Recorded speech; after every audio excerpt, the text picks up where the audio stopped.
بسم اللہ الرحمن الرحیم نحمده ونصلي ونسلم علی رسولہ الکریم اما بعد۔ معزز طلبہ کرام، اللہ تعالیٰ سے امید ہے کہ آپ سب خیر و عافیت سے ہوں گے۔ آج سبق نمبر 84 اور اس میں ہم باب طلاق المریض کو شروع کر رہے ہیں، یعنی مرض الموت میں شوہر بھی خود بخود یعنی بیوی کی رضامندی کے بغیر اس کو طلاق دے دیتا ہے، یا بیوی کی رضامندی کے ساتھ اس کو طلاق دے دیتا ہے۔ اور مقصود یہ ہوتا ہے کہ ابھی تو میں ویسے بھی مر رہا ہوں، تو کہیں یہ میری بیوی میرے بعد مشکلات کا شکار نہ ہو، تو لہٰذا میراث اس کو جو ملے گی وہ شاید کم ملے گی، تو میں اس کو طلاق دے کر اس کے لیے کوئی وصیت وغیرہ کر دوں تاکہ اس کو کچھ زیادہ حصہ مال میں سے مل جائے۔ تو اس حوالے سے مرض الموت میں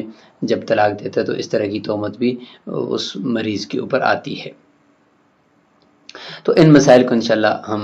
اس سبق کے اندر بھی ڈسکس کریں گے، اور اس پورے باب کا خلاصہ بھی ایک نظر ہم دیکھ لیتے ہیں، اور مرض الموت میں عورت کے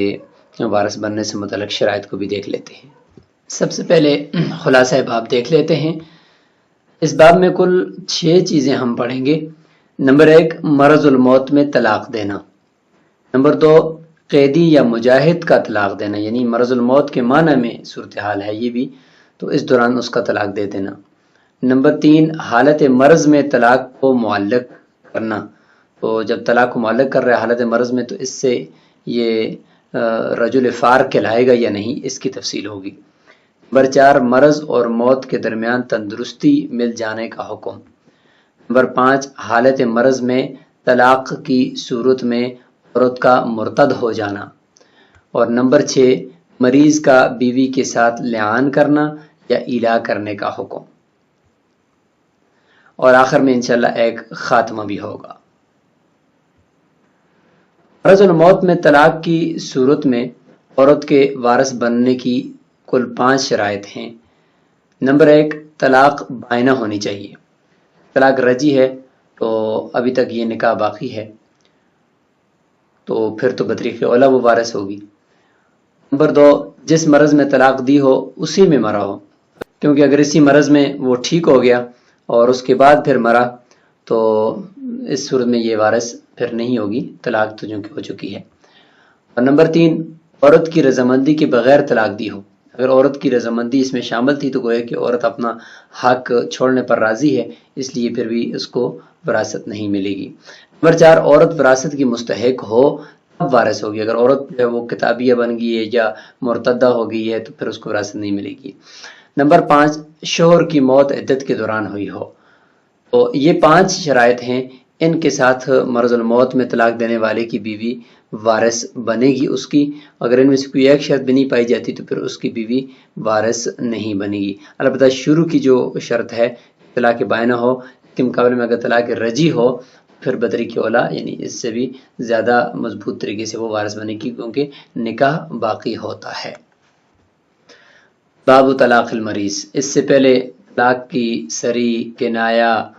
اور اسی طریقے سے شروع کی جو اقسام تھیں، احکام تھے، ان سب کو ہم نے ذکر کیا، لیکن وہ تندرست شخص کے لیے جو طلاق ہوتی ہے یا جو طلاق وہ دیتا ہے اس کا ذکر تھا، اور مرض ایک عارض ہے، لہذا عارض کو اس کے بعد میں لے کر آ رہے ہیں کہ اب مریض جب طلاق دیتا ہے تو اس کے کیا احکام ہوں گے۔ اذا طلق الرجل امرأته في مرض موته طلاقا بائنا، شخص نے اپنی بیوی کو طلاق دی اپنی مرض موت میں، اس کو پتہ چل گیا ہے کہ یہ مرض لا علاج ہے، اور اس دوران اس نے کہا کہ میں اپنی بیوی کو طلاق دے دیتا ہوں، اور طلاق بائن دی ہے، رجی نہیں دی۔ رجی دی تو پھر تو بالاتفاق اس میں کسی کا اختلاف بھی نہیں ہے کہ وہ عورت اس کی وارث بنے گی۔ بات ہو رہی ہے طلاق بائن کی، اور اس میں پھر امام شافعی رحمہ اللہ کا چونکہ اختلاف بھی ہے تو اس لیے اس کا ذکر یہاں پہ کر دیا۔ فماتا وہی فی العدہ، یہ ساری کوجودات ہیں۔ سب سے پہلا ہم یہاں پہ یہ پڑھ رہے ہیں کہ مرض الموت میں طلاق دینے کا ذکر، اس میں سب سے پہلے یہ ہے کہ اپنی بیوی کو طلاق دے فی مرض موت ہی، یہ ایک قید ہے۔ طلاقا بائنا دوسری قید ہے، اور فماتا وہی فی العدہ اور ابھی تک عورت عدت میں تھی کہ وہ مر گئی، یہ تیسری قید ہے۔ ورثت ہو، ان 3 قیودات اور 5 ہم نے کل گنوائی ہیں، وہ فرماتے ہیں کہ عورت وارث ہو جائے گی۔ مات بعد انقضاء العدہ، اب اگر یہ شرط نہیں پائے گی اور عورت کی عدت گزر جانے کے بعد پھر یہ مرا ہے، تو عدت گزر جانے کے بعد عورت جو ہے وہ اب تو اس کی بیوی رہی نہیں، اجنبی ہو چکی ہے، وراثت کے اندر جو حصہ ملتا ہے وہ تو عورت کو ملتا ہے جو اس کی بیوی ہو یا کم از کم عدت میں ہو۔ عدت کے اندر چونکہ من وجہ نکاح باقی ہوتا ہے، اس لیے حکم دیا احناف نے کہ عدت کے دوران اس کو وراثت ملے گی۔ فلا میراث لہا، عدت کے گزر جانے کے بعد اس کے لیے میراث نہیں ہے۔ امام شافعی رحمہ اللہ فرماتے ہیں لا تریث فی الوجہین، دونوں صورتوں میں یہ وارث نہیں ہوگی، یعنی عدت گزری ہو پھر بھی اور عدت ابھی تک گزری نہ ہو کہ شوہر فوت ہو گیا پھر بھی۔ لأن الزوجیت قد بطلت بہذا العارض، فرماتے ہیں کہ زوجیت ان کی جو ہے وہ باطل ہو چکی ہے اس عارض یعنی طلاق بائن کی وجہ سے، وہی السبب، اور یہی زوجیت ہی تو وراثت کا سبب تھی اور وہ باطل ہو چکی ہے، لہٰذا یہ میراث نہیں پائے گی چاہے اس کی عدت ہو گزر چکی ہو یا نہ گزری ہو۔ ولہذا لا یرثھا، اسی وجہ سے کہ ان کے درمیان زوجیت ختم ہو چکی ہے، لا یرثھا اذا ماتت، اگر یہ عورت مر جاتی ہے طلاق کے بعد، عدت کے دوران یا عدت کے بعد، یہ شوہر جو ہے وہ اس کا وارث نہیں بنتا۔ احناف فرماتے کہ ان زوجیت سبب ارثھا فی مرض موتہ، زوجیت ہی تو عورت کی وراثت کا سبب ہے شوہر کی موت کے والی مرض کے دوران، یعنی عورت جو وارث بنے گی مرض الموت میں طلاق دینے والے شوہر کے مال سے، تو اس کا سبب زوجیت ہی ہے۔ اور والزوج قصد ابطالہ، اور شوہر نے جو اس زوجیت ہے اس کو اس سبب کو باطل کرنے کا قصد کیا ہے کہ اپنے مرض الموت میں طلاق دے دی، زوجیت کو باطل کر دیا۔ فَيُرَدُّ عَلَيْهِ قَصْدُهُ، بس اس کا جو ارادہ ہے اسی کے اوپر ہی واپس لوٹایا جائے گا، بتاخیر عمل ہی، اس کا جو فعل ہے طلاق والا اس کے عمل کو مؤخر کرنے کے ساتھ، الی زمانی انقضاء العدہ، عدت کے پورا ہونے کے زمانے تک۔ یہ وہ صورت ہے یا یہ علت اس وقت ہے کہ جب شوہر نہیں چاہتا عورت اپنی کو طلاق، اپنی عورت کو میراث دینا یا وراثت میں حصہ دینا، گویا کہ ایک ظلم کر رہا ہے، زیادتی کر رہا ہے، تو یہ بھی ایک صورت یہاں پہ سمجھ میں آ رہی ہے، اسی وجہ سے وہ مرض الموت میں طلاق دیتا ہے۔ تو لہٰذا جب وہ یہ کر رہا ہے تو عورت کو گویا کہ نقصان پہنچانا چاہتا ہے اس صورت کے اندر، تو فرماتے ہیں کہ اس کے ارادے کو ہم، ویسے تو طلاق اس کے منہ سے نکل چکی ہے، اس کو تو واپس نہیں کر سکتے، لیکن اس نے جو عمل کیا ہے اس کو عدت کے گزرنے تک زمانے کے طرف ہم مؤخر کر دیتے ہیں کہ ابھی اس کا حکم یہ نہیں ہے، ابھی اس کو ہم دے سکتے ہیں وراثت۔ دفعا للضرر، عورت سے ضرر کو دور کرنے کے لیے، وقد امکن، اور یہ ضرر دور کرنا ممکن بھی ہے، کیونکہ لأن النکاح فی العدۃ یبقى فی حق بعض الآثار، کیونکہ نکاح بعض احکام کے حق میں ابھی تک عدت کے اندر باقی ہوتا ہے، من وجہ، جیسے کہ ہم نے ماقبل میں کئی مرتبہ ذکر کیا کہ نکاح عدت کے اندر من وجہ باقی ہوتا ہے کہ عورت کی بہن کے ساتھ یہ نکاح نہیں کر سکتا، عورت گھر سے باہر نہیں نکل سکتی، اور یہ سارے مسائل ہوتے ہیں، نان نفقہ بھی ہوتا ہے۔ فجاز ان یبقى فی حق ارثها عنہ، پس جب بعض احکامات کے حق میں نکاح باقی ہے تو عدت کے دوران عورت کے اس شخص کے مال میں سے وارث بننے کے حق میں بھی یہ باقی رہنا چاہیے۔ بخلاف ما بعد الانقضاء، بخلاف عدت کے گزر جانے کے بعد کہ لأنه لا امکان، کیونکہ اس کے بعد پھر کوئی بھی امکان نہیں ہے اس عورت کو وراثت دینے کا، کیونکہ اب وہ اجنبی ہو چکی ہے۔ والزوجیۃ فی هذه الحالۃ لیست بسبب لارثها، امام شافعی رحمہ اللہ کو جواب دیا جا رہا ہے، انہوں نے فرمایا تھا کہ کیونکہ زوجیت ختم ہو چکی ہے اسی وجہ سے شوہر وارث نہیں بنتا اس عورت کا اگر یہ عورت مر جاتی ہے تو۔ اس کو جواب دیتے ہیں کہ والزوجیۃ فی هذه الحالہ، اس حالت کے اندر یعنی اس مرض کی حالت میں شوہر کے وارث بننے کا سبب اپنی عورت سے یا اس کے مال سے وارث بننے کا جو سبب ہے وہ زوجیت نہیں ہے۔ فَتَبْطُلُ فِي حَقِّهِ خُصُوصًا إِذَا رَضِيَ بِهِ، یعنی جواب کا خلاصہ یہ ہے کہ عورت کے حق میں، یعنی عورت جب شوہر کی وارث بنتی ہے تو اس کے حق میں تو چلو زوجیت اس کے وارث بننے کا سبب ہے، اور وہ زوجیت اگر طلاق دے بھی تھی تو من وجہ باقی ہوتی ہے عدت میں، تو عورت کے لیے عدت ہوتی ہے، عدت میں زوجیت باقی ہوتی ہے، تو کچھ نہ کچھ گزارا چل جائے گا جس میں ہمیں اس کو وراثت دینے میں آسانی ہوگی۔ لیکن شوہر جب طلاق دے دے گا تو زوجیت اس مرض کی حالت میں طلاق دینے کی صورت میں شوہر کے وارث بننے یعنی عورت سے وارث بننے کا سبب اس وجہ سے نہیں ہے کہ شوہر جب طلاق دے دے گا تو طلاق دینے کی فوری بعد شوہر کے لیے تو عدت نہیں ہے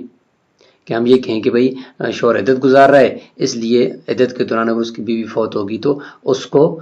میراث ملنے چاہیے، نہیں، بلکہ طلاق دیتی ہی منقطع ہو گیا اور اس کا رابطہ ختم ہو گیا بیوی کے مال سے اور سب کچھ سے۔ تو اس لیے شوہر کے حق میں یہ زوجیت یہ وراثت کا سبب نہیں ہے۔ صرف عورت اگر اس کے نکاح میں تھی تو اس دوران اگر وہ فوت ہو گئی تو وراثت ملے گی، اور اگر وہ اس نے طلاق دے دی ہے اس کے بعد اگرچہ عورت تو عدت گزار رہی ہے، اس کی من وجہ زوجیت باقی ہے، وہ تو وارث بنے گی، لیکن وہ مر گئی تو حالت عدت کے اندر یہ وارث نہیں بنے گا۔ اور فتبطل حق ہی، پس اس کے حق میں جو زوجیت ہے وہ باطل ہو جائے گی، خصوصاً اذا رضی بھی، اور بالخصوص اس صورت میں جب وہ اس پر راضی بھی ہو کے خود اپنی رضامندی سے طلاق دے رہا ہے، طلاق دے کر اپنے آپ سے اس کو جدا بھی کر رہا ہے، تو لہٰذا اس صورت کے اندر اس کو وراثت نہیں ملتی۔ یہ جواب ہو گیا امام شافعی رحمہ اللہ کو۔ وَإِن طَلَّقَهَا ثَلَاثًا بِأَمْرِهَا، اگر شوہر نے طلاق دی ہے 3، ادھر تو تھا کہ اس کے حکم کے بغیر خود طلاق دے کر عورت کو گوئے کہ محروم کرنا چاہ رہا تھا وراثت سے، اب یہاں پر یہ ہے کہ عورت کے حکم سے طلاق دے رہا ہے 3، او قال لہا، یا اس کو کہا اختاری فاختارت نفسہا، اس کو کہا کہ تم اپنے آپ کو اختیار کر، یعنی تجھے اختیار ہے اپنے بارے میں، اس نے اپنے نفس کو اختیار کر دی یعنی اپنے آپ کو طلاق دے دی۔ اب اختلطت بہ منہ، یا یہ کہ شوہر کے ساتھ خلا کر دیا، ثم مات، اس کے بعد شوہر فوت ہو گیا، تو یہاں پر چونکہ عورت نے اپنی رضامندی سے یہ سب کچھ کیا ہے، وہی فی العدہ، اور عورت عدت میں بھی تھی، لم ترث، عدت میں ہونے کے باوجود بھی اگر اس عدت کے دوران شوہر فوت ہو گئے پھر بھی یہ وارث نہیں بنے گی، لأن رضیت بابطال حقها، کیونکہ یہ اپنے حق کو باطل کرنے کے اوپر خود راضی ہے کہ یہاں پہ اس اپنے اختیار سے سب کچھ کیا ہے۔ والتاخیر لحقها، اور جو طلاق کے عمل کو جو ہم مؤخر کر رہے تھے کہ بھئی طلاق کا اپنا عمل جو ہے وہ عدت کے گزرنے کے بعد دکھائے گی، پہلے وارث بن سکتی ہے، وہ تو اس کے حق کی وجہ سے ہم دکھا رہے تھے، اور یہاں پہ اس صورت کے اندر اس عورت نے اپنا حق خود ساقط کر دیا رضامندی کی وجہ سے۔ وَإِن قالت، اگر عورت نے یہ کہا طلقنی للرجعۃ، مجھے تو ایک طلاق رجعی دے دو، فطلقها ثلاثا، اس نے 3 طلاق بائن دے دی، ورثت، عورت وارث بنے گی۔ وَلِأَنَّ الطلاق الرجعی لا يزيل النکاح، طلاق رجعی جو ہوتی ہے وہ نکاح کو زائل نہیں کرتی۔ فلم تکن بسؤالها راضیۃ ببطلان حقها، بس رجعی طلاق کا سوال کرنے کی وجہ سے وہ اپنے حق کو باطل کرنے کے اوپر یہاں پر راضی نہیں ہے، اور وہ یہ چاہتی ہے کہ مجھے طلاق رجعی دے دو اور مجھے بعد میں یعنی جس میں آپ رجوع بھی کر سکو، تو اس کا مطلب یہ کہ وہ اپنے آپ کو وراثت سے نکالنا نہیں چاہتی، اور اس صورت کے اندر وہ وارث بنے گی۔ یہاں تک اس سبق کو روکتے ہیں، انشاءاللہ اگلے سبق کے اندر ہم مزید اس سے متعلق یعنی مرض الموت کی صورت میں طلاق دینے سے متعلق جو مسائل ہوں گے ان کو لے کر حاضر ہوں گے۔ السلام علیکم ورحمۃ اللہ۔